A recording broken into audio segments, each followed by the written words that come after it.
क्या बात है।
अच्छा बाबूजी, बाबा हम भोजपुरी लोकगीत बिरहा गायक संतोष यादव यदुवंशी एवं साथियों की आवाज में एक गीत आपके बीच में भेज रहा हूँ।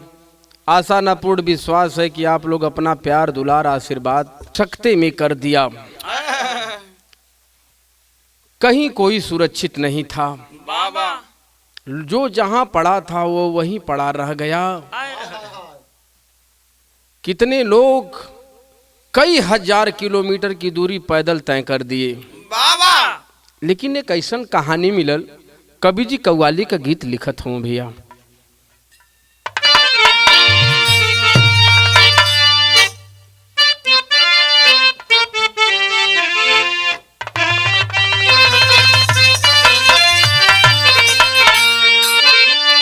अरे ऐसा पहेली, अरे ऐसा पहेली बार हुआ है, ऐसा पहेली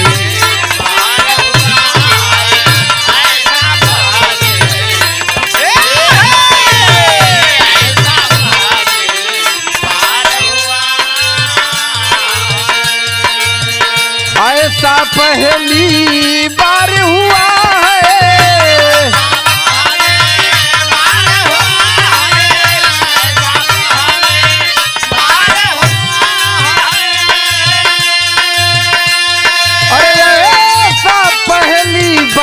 हुआ है।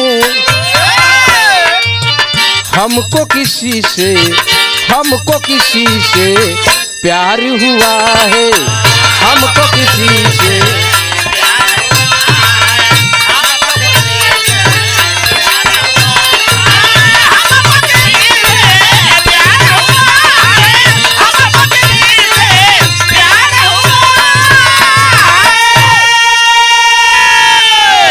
लेकिन कभी जी बिरहा में कितनी ऊंची बात लिखलन भैया कि ये दुनिया में, ये समाज में अगर सबसे मूल्यवान चीज, अगर सबसे बड़ी वरीयता देवल जाले तो कौने चीज के देवल जाले। अरे जीवन का, अरे जीवन का आधार है पैसा, जीवन का आधार है पैसा।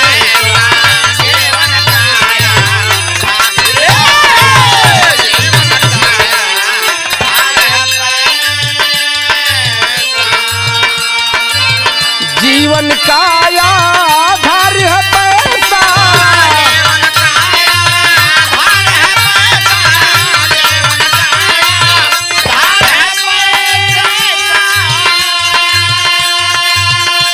अरे जीवन का आधार है पैसा। देता सभी को, देता सभी को प्यार है पैसा, देता सभी को प्यार है पैसा, देता सभी को प्यार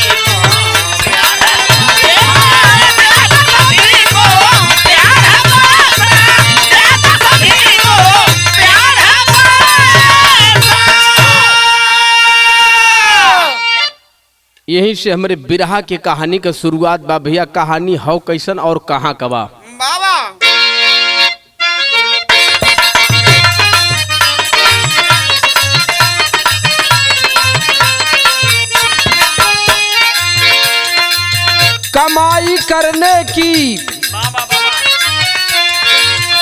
कमाई करने की जिगर में आस जागी है, साईं दत्ता जट मील से नेह लगाई है।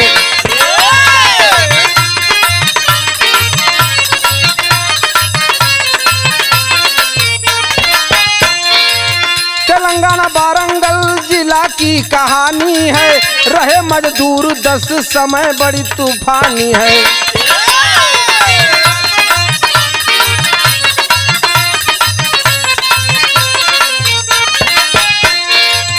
फैक्ट्री मालिक भास्कर पार्टनर संतोष रहा, बुला के ड्राइवर को रहा खामोश रहा।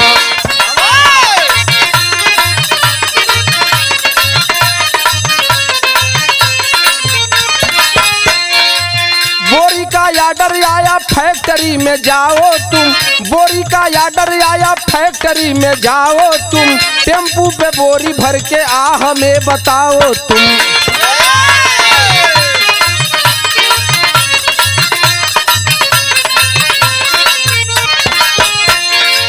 आदेश पाके ड्राइवर फैक्ट्री में आया है, आदेश पाके ड्राइवर फैक्ट्री में आया है, मजदूर एक नहीं आ तुरंत बताया है।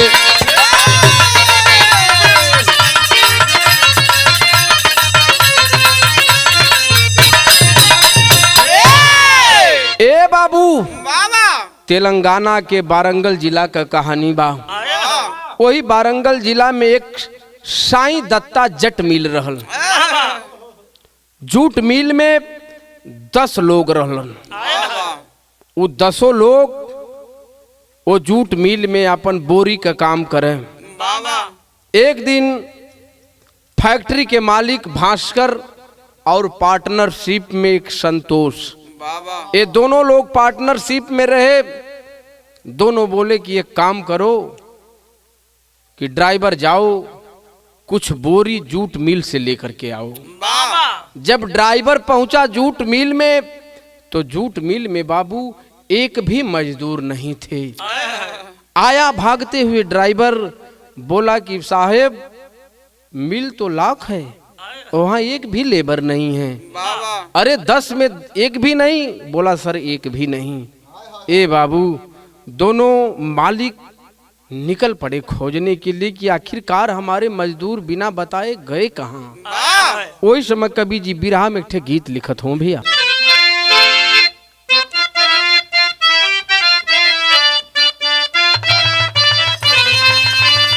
यह मास्टर गीत का संकेत कैलन है। अरे गंगा जी का ऊंची बाप हैया रे आनू जहवा बस भगवा। लेकिन मालिक जब पहुंचे भास्कर और संतोष तो देखे कि हकीकत में जूट मिल में ताला लगा है, एक भी मजदूर नहीं है। तुरंत पुलिस को सूचना दिए। तब भैल का हो, अरे हाई मालिक दिहल पुलिस के ए बाबू खबरियानु। अरे मालिक दिहला पुलिस के खबरियानु हो, कहवा मजदूर हमार। मालिक दिहले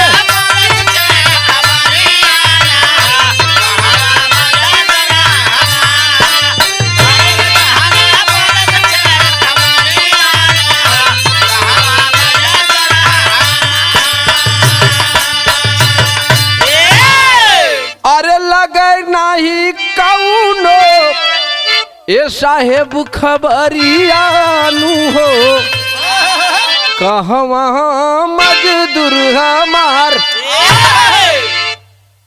पुलिस के लोग प्रशासन के लोग पहुंचे उस मिल में। कहा कि सर देखिए 10 के 10 मजदूर हमारे गायब हैं, पता नहीं किधर गए। चाबी भी पास में अपने रखे हैं। तब चारों ओरी खोजी जाबा कुआं पास गईले।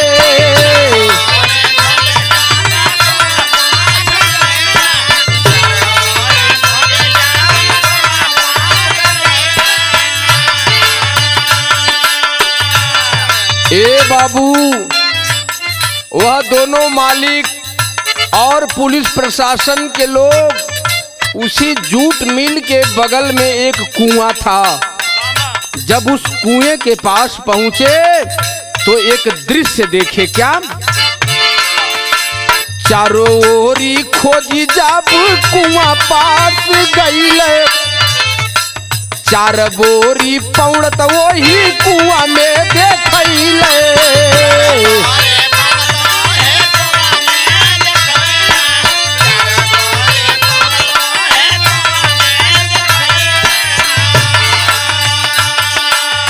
ए बाबू, जब लोगों की निगाह कुएं के अंदर गई तो 4 गो बोरी वही कुआं में पौड़त रहल। तब लोगों की नजर गई कि यह तो बोरी हमारे ही जूट मिल की बोरी है, ये तो हमारे कंपनी की ही बोरी है। बाबूजी गोताखोरों के मदद से उस चारों बोरी को जब बाहर निकाला गया तब भयल का, अरे निकाले हैं बाहर वही घरियालू हो, कहवा मजदूर हमार। तुरंत जब बोरी चारों बाहर निकली बाबू, तो उस बोरी में क्या था? चारों बोरी में 4 लाशें। चारों बोरी में 4 लाशें थी। उस लाश में प्रथम लाश जो निकली वह मकसूद आलम की थी। दूसरी बोरी जो थी मकसूद आलम की पत्नी निशा खातून की थी। और तीसरी जो बोरी थी मकसूद की बेटी उषा खातून की थी। और चौथी बोरी जो थी वह मकसूद का बेटा बबलू की थी। चारों बोरी में चारों लाशें तैर रही हैं। बाहर निकाली गई, पहचान हो गया, मालिक ने पहचान किया, लेकिन यह भी बताया कि सर हमारे कंपनी में 10 मजदूर थे, अभी 5-6 गायब हैं। तो गोताखोरों की मदद से बाबू जब अंदर गोताखोर पहुंचे तो बाबू गोताखोरों की मदद से 5 लाशें और मिली। उ लाश केकर मिलल?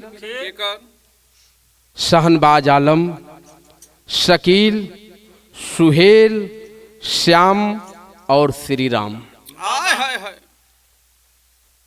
लेकिन एक मजदूर कहाँ गया? वही समय कवि जी लिखत हो भैया, का लिखलन?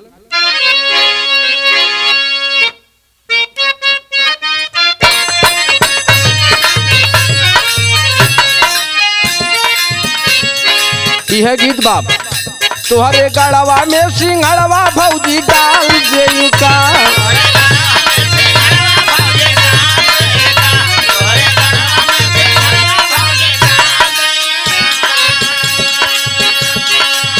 ए बाबू हो बिरहा पे गौर करिया भैया। 9 लाशों का पोस्टमार्टम हुआ। पोस्टमार्टम हो करके जब रिपोर्ट आई तो यह पता लगा कि यह मौत रात को 9 बजे हुई है। लेकिन भारी पुलिस कपारवा पे काल आइल, भारी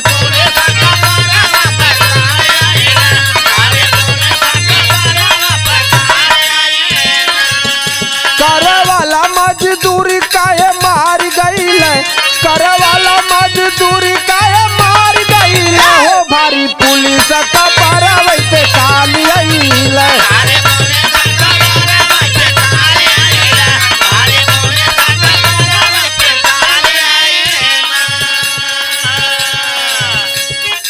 पुलिस सोच रही है कि आखिर में यह हुआ कैसे, इतना बड़ा हादसा।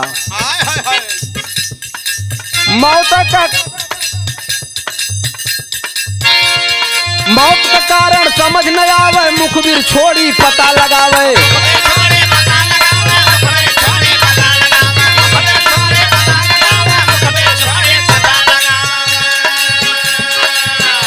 ए बाबू, पुलिस प्रशासन के लोग छोड़ दिए, पुलिस टीम गठित कर दिए, पता लगाओ आखिरकार ऐसा हुआ क्यों। तब वही समय कवि जी बिरहा में थे गीत लिखलन भैया।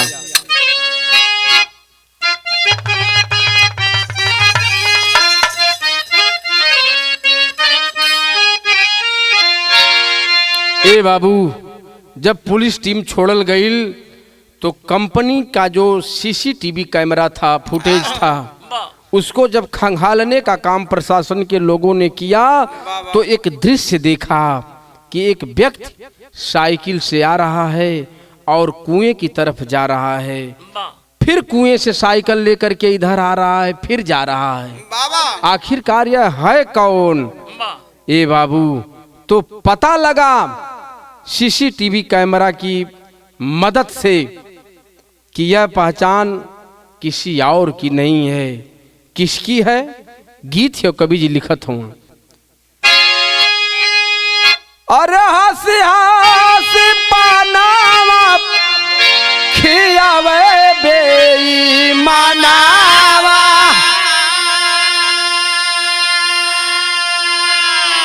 अपने बसेला परदेश हो।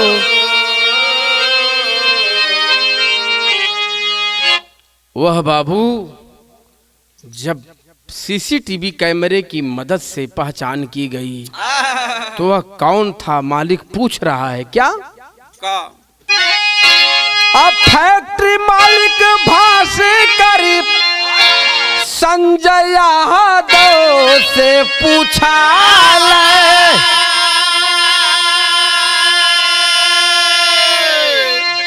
कैसे तोहार साथी गईल मार हो।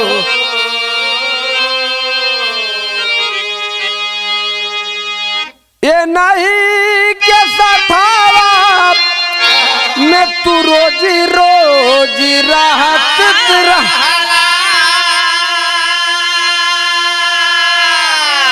बचल कैसे जनावा तोहारी हो। फैक्ट्री मालिक जो व्यक्ति, बचा हुआ व्यक्ति था, 9 लाश तो कुएं में मिली, लेकिन 10वां कोई और नहीं था। संजय यादव नाम का वह मजदूर मालिक बैठा करके पूछने लगे कि संजय, एक बात बताओ कि तुम तो 10 लोग एक ही साथ रहते हो, एक ही साथ बनाते थे, खाते थे, आखिरकार ये 9 लोग मर गए, तू कैसे बच गया रे? सोच रहा है कि सर मुझे नहीं मालूम। बोले कि नहीं, साफ साफ बताओ आखिरकार ऐसा क्यों हुआ। जब पुलिस के लोगों ने संजय यादव को बैठा करके बयान लेना शुरू किया तब भयल का पुलिस के कड़ाई से जब करेला बयाना,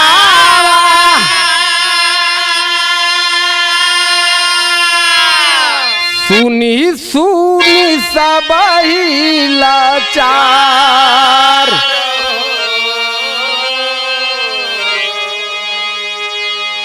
प्रेमवा करोड़ा हमारे इहे लोग बना ले। ए साहेब प्रेमवा करोड़ा हमारे इहे लोग बना ले, देहली अपने रही ऐसे तारी हो।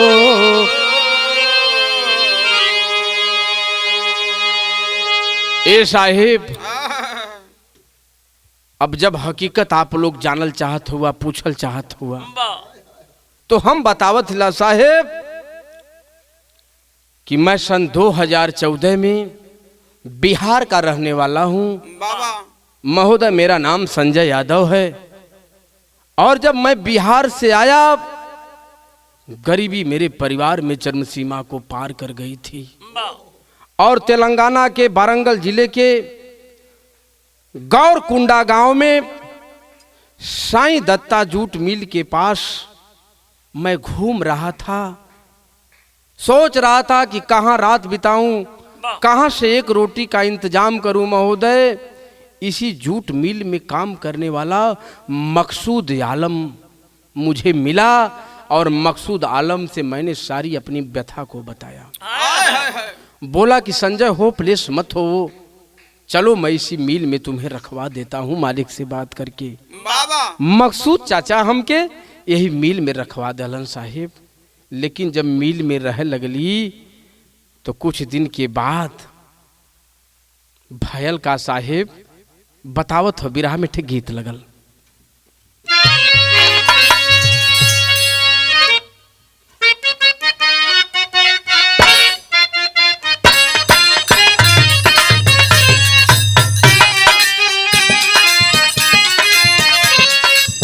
गजबे के रूप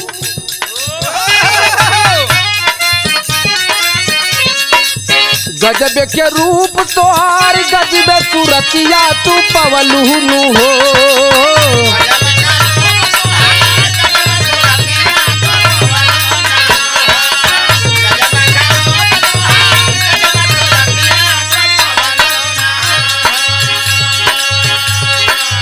गजबे के रूप तोहार गजबे सूरतिया तू पवलू हो। गोरी हमके दीवाना बनवलू हो।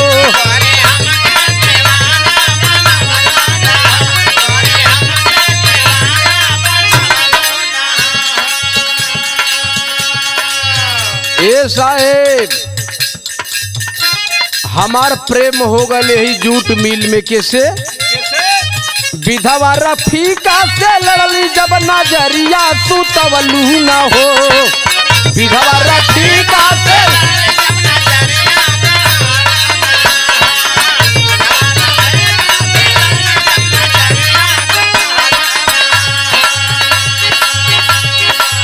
विधवा रफीका से जब लड़ली नजरिया सुतवली नु हो। गोरी अपनी से जरिया सुतवली नु हो।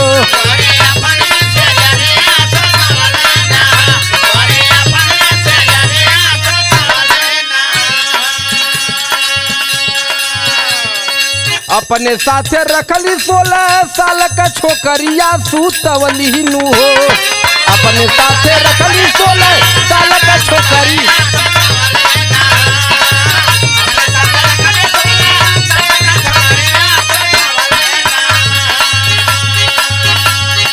बता रहा है संजय एक इसी बगल में रहने वाली रफीका नाम की विधवा थी।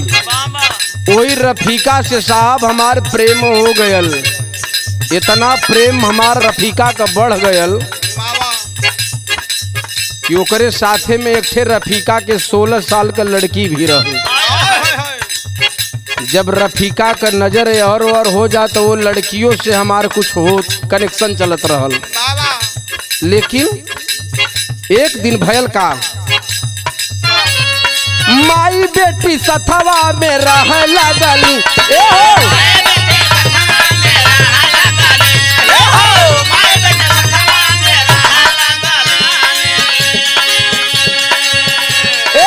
शादी करो एक दिन तब कह लगली।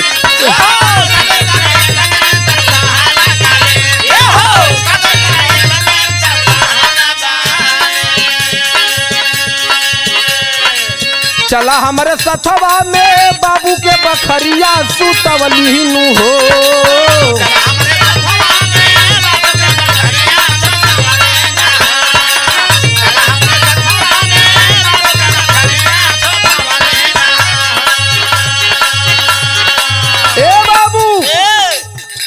वह रफीका एक दिन संजय से कहती है कि संजय तुम हिंदू हो मैं मुसलमान हूँ, लेकिन प्यार हो गया है तो शादी करो। संजय कहला कि चिंता मत करा, शादी बियाह हुई समय बीते जा, कुछ कमायल धमायल जा। वह रफीका रहने वाली कहाँ की थी बाबू? पश्चिम बंगाल। पश्चिम बंगाल में ओकर नैहर रहल रफीका के। एक दिन संजय से कहला कि चला हमरे नैहर, हमके पहुंचा के तब अइहा। संजय साथ में चल दिया बाबू। जब संजय साथ में चल दिया, वो दिन कहिया रहल? 6 मार्च 2022। 6 मार्च 2022 के संजय और रफीका दोनों कलकत्ता के लिए निकल पड़े, बंगाल के लिए।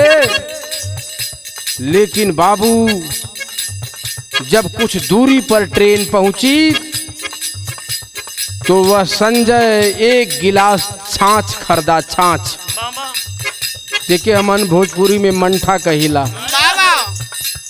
एक गिलास छाछ खरीदा, उसी में नींद की गोली डाल दिया।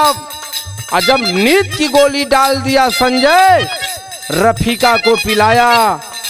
और तब तक ट्रेन आंध्र प्रदेश में गोदावरी नदी के पास पहुंच चुकी थी। और देखा रात की टाइमिंग है, लोग अपने अपनी सीट पर लेटे हुए हैं। बेहोशी हालत में रफीका को सीट से घसीटते हुए ले गया और उसी गोदावरी नदी में ढकेल दिया।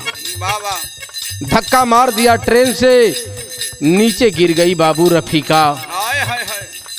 बाद में पुलिस के लोग लाश को पाए। 72 घंटे तक रखे थे। इसके बाद पुलिस ने लाश को जो है दफन कर दिया। लेकिन जब वापस आ गए ट्रेन से, रफीका के वही आंध्र प्रदेश वाली नदी में फेंक के 2 दिन के बाद जब फिर तेलंगाना पहुंचल हो, तब मकसूद चाचा एक ठे बात कहलन।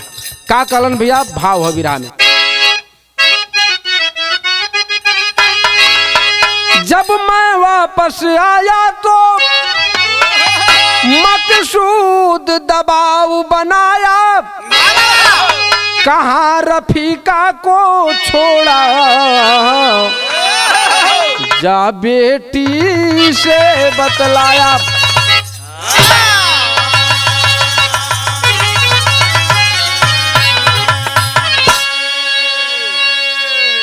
मकसूद चाचा बोले कि अरे यार संजय, तू रफीका को लेके गया और कहाँ छोड़ा उसको?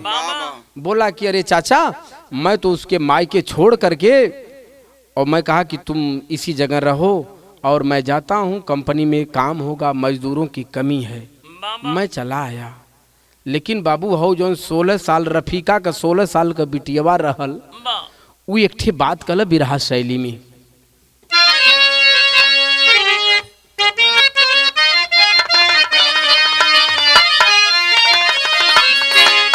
बताओ बताओ हमारी अम्मा है कहाँ? हाय बताओ हमारी अम्मा, हो बताओ हमारी अम्मा है कहाँ? कहने लगा ना जनी देरी जनी लगाओ, यार लगाओ, यार लगाओ। पूछ रही है वह लड़की, बताओ हमारी अम्मा है कहाँ? ए बाबू तब बोला कि तुम्हारी अम्मा को तो तुम्हारे ननिहाल में छोड़ दिया हूँ। पुलिस के सामने बयान दे रहा है संजय कि साहब लड़की बार बार मेरे ऊपर दबाव बनाना शुरू की कि हमारा अम्मा कहाँ है। मकसूद चाचा दबाव बनावे लगलन साहेब। और मैंने 20 मई का दिन था, उसी दिन एक योजना बनाया। क्या योजना बनाया? बढ़िया बर्थडे का दिन था। बबलू, मकसूद सभी लोग इकट्ठा थे। और मैंने किया क्या कि साहेब 60 गोली नींद की लाया। जब 60 गोलियां नींद के लिए ली हो साहेब, तो वो बर्थडे पार्टिया में सब लोग भोजन करत रहल। तो हम कैली का कि दाल के अंदर 60 गोलियां के डाल दहली। जब 60 गोली दाल में डाल दहली साहेब, तो वही समय भयल का विदेशिया में भाव।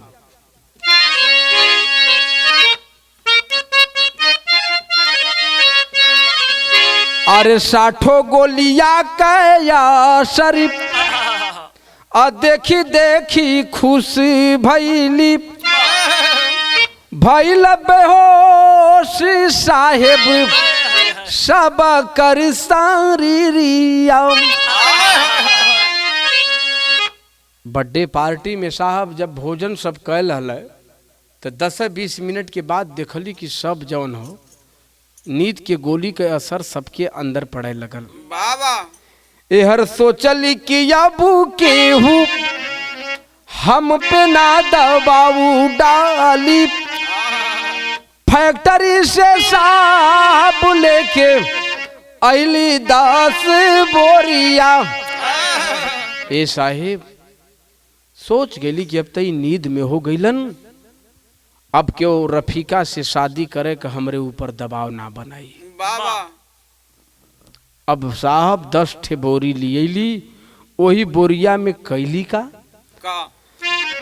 श्री राम श्याम सुहेली साहिल के पहले भरली शाहबाज के भी फेंकली ए साहेब कुआं के भी तारिया।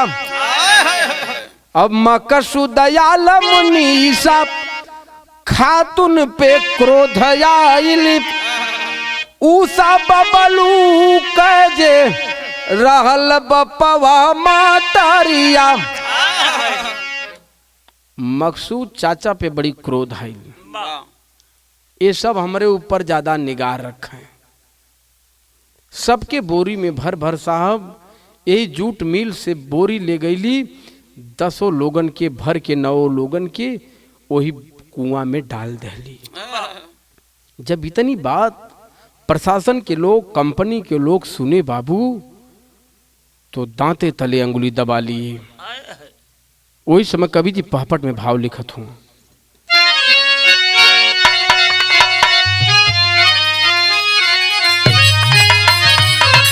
अरे सुन के बतिया सब ही भयल साक अब लागल बाप अब फैक्ट्री मालिक एक टक रहला ताक साक अब लागल बाप।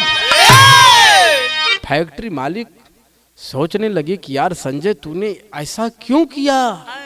बोला कि सर मेरी मजबूरी रही, इतना निगाह डालते थे सब, मैं तो रफीका के साथ जो करता था उसकी 16 साल की बेटी के साथ नाजायज संबंध था। एक दिन रफीका बोल भी पड़ी साहब कि मेरे ऊपर जो करना है करो लेकिन मेरी बेटी के ऊपर गलत निगाह मत डालो। मौका मिला सर, रफीका को ट्रेन के नीचे फेंका गोदावरी नदी में और इन 9 को कुएं में डाल दिया। ए बाबू वही समय भैल का हो आज करे कहले रखली तोहा के वही के दियाला मारी हो। फैक्ट्री के मालिक संतोष और भास्कर दोनों लोग यही बताए कि संजय मकसूद के ही कहने पर मैं तुझे अपनी कंपनी में रखा था, उसको भी तूने मार दिया। तो जेकरे कहले रखले राली ओहू के दियाला मारी हो।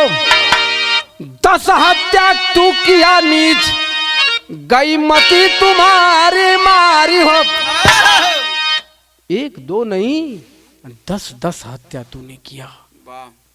तब कटल अपने हर पुरखन के तू नाक साक अब लागल बाप अब भयल मिताई में बा भारी फाक साक अब लागल बाप। संजय बता दो कैसे कोई किसी पे ऊपर विश्वास करेगा, कैसे कोई किसी को नौकरी दिलाएगा, कैसे किसी को शहर में कोई शरण देगा। वही समय बाबूजी कवि जी आल्हा में लिखत हूँ।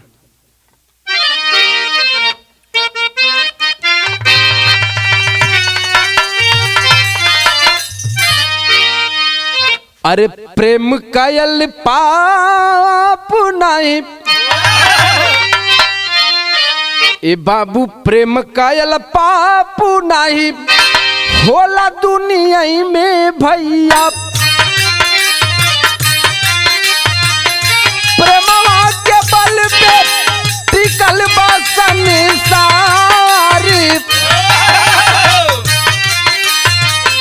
प्रेम के पुजारी लैला, प्रेम के पुजारी लैला, मजनू का कहानियां बाबू। फिर राजा श्री फरहाद दिलदार, प्रेम के दीवानी राधा प्रेमवा सिखवलिन बाबू। मुरली का धुन छोड़ी आवे परिवार। ए बाबू प्रेम कैल पाप ना हो लिया, प्रेम कई के निभाई बहुत बड़ी बात हो ले। लैला मजनू श्री फरहाद जैसे लोगों ने प्रेम किया और इतिहास कायम कर दिया, लेकिन डीएम एसपी एसओ सभी लोग बैठे हैं और बयान को सुन रहे हैं। सदर में कवि जी बताओ तो भैया।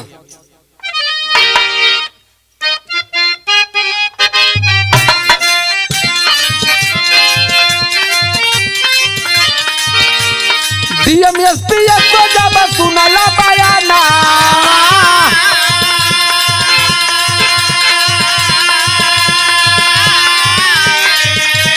लगा के हथकड़ी धल जलावई में डा।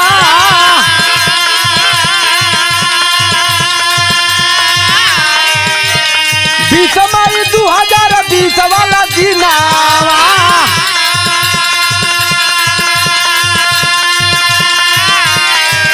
अरे 9-10 गली जान तेलंगाना के माझा।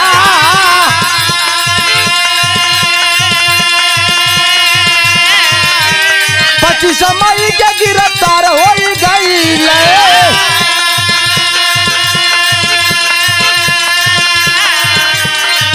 अरे 380 302 का धारा बढ़िया।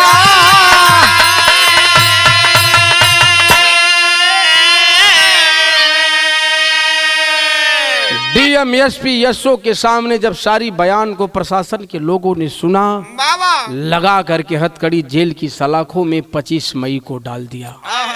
ए बाबू धारा 380 302 के तहत मुकदमा दर्ज हुआ और 354 सी के तहत फांसी की सजा सुनावल जात हो। ये सन 2023 में जो निचली कोर्ट होले, नीचे वाली कोर्ट 354 सी के तहत फांसी का सजा 2023 में सुनौले। एक अपील बा हाई कोर्ट के लोगों से। का भैया अंतिम लाइन में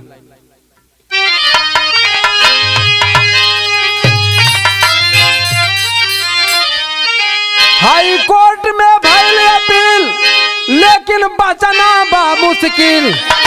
फील करई न दनवा न बचिहा जनवा,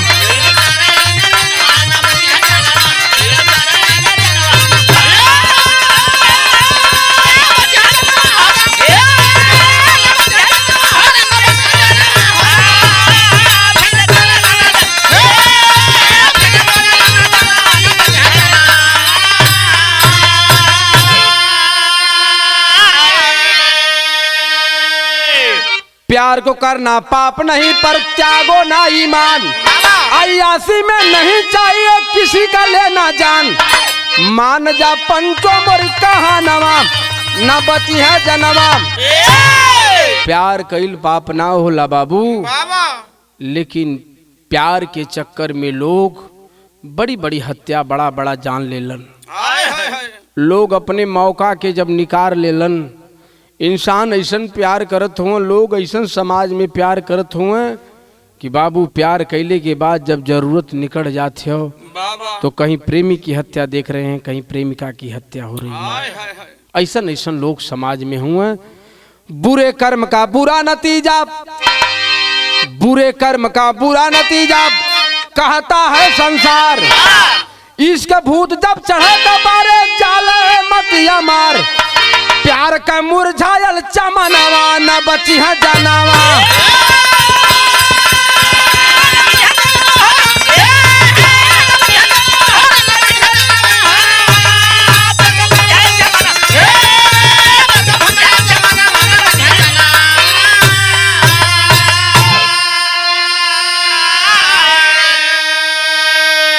ये ऐसा समय होले, ऐसा उम्र होले कि जब जेके इश्क का भूत सवार हो गल, ओके न दिन लौकाला, न रात लौकले, न कीड़ा लौकी, न बिच्छी लौकी, न भूत न प्रेत, कोनो चीज के आदमी के दहशत ना रहे।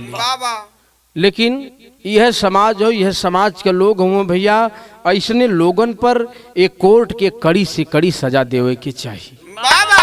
साधु नटखट राम आधार, पति राम बचावा जान, सुखई दिन कर लाल जवाहर गईला बतिया मान।